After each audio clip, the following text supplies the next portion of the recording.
మహానటులుగా విశ్వవ్యాప్తంగా కీర్తి గడిచిన వారు దాదాపు నాటకాల ద్వారా గుర్తింపు సాధించిన వారే అని సినీ నటుడు భానుచందర్ తెలిపారు.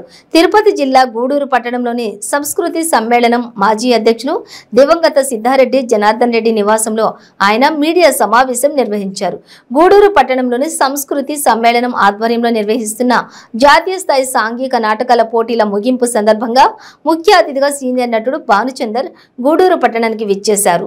ఈ సందర్భంగా ఆయన ఏర్పాటు చేసిన మీడియా సమావేశంలో భానుచందర్ మాట్లాడుతూ నాటక రంగాన్ని పరిరక్షించుకోవడం కోసం అందరి బాధ్యత అని, నాటక రంగం ద్వారా అనేక మంది కళాకారులు ప్రపంచానికి పరిచయం అవుతారని పేర్కొన్నారు. ఈ క్రమంలో నాటకాలను ఆదరించే కళాభిమానులను గౌరవించుకోవడం మన సాంప్రదాయమని సూచించారు.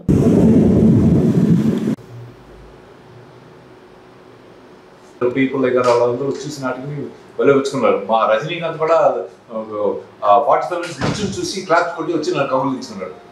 అంత సో ఈ నాటకానికి సినిమాకి తేడా ఏంటంటే, నాటకం వచ్చి మనం లైవ్గా చూస్తాం, సినిమా వచ్చి యాక్ట్ చేశాక ఒక 2-3 నెలలు అయిన తర్వాత తరబడి చూస్తాం, అంతే డిఫరెన్స్.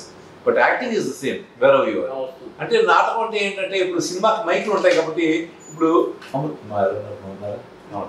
అది నాటకం అమ్మ ఎలా ఉన్నారు బాగున్నారా అంటాం, ఎందుకంటే అవతల చేపల్లో బాగుంటాడు కదా మనిషి, అతను వినిపించాలి, లేకపోతే అతను వినపడదు, చివరికి కూర్చున్నవాడికి వినపడదు కదా. ఇవాళ మైకులన్నీ వచ్చినాయి కాబట్టి పడుతున్నారు.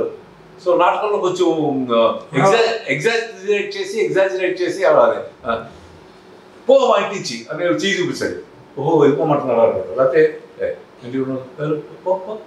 అంటే అది ఏంటి తలాడిస్తున్నాడు ఏమన్నాడు అని అర్థం కాదు. సో నాటకంలో ఎగ్జాజరేషన్ ఆఫ్ యాక్టింగ్ ఉంటుంది, సినిమాలో తక్కువ ఉంటుంది, బట్ సేమ్ ఇంపాక్ట్ జనం చూసినప్పుడు అర్థం.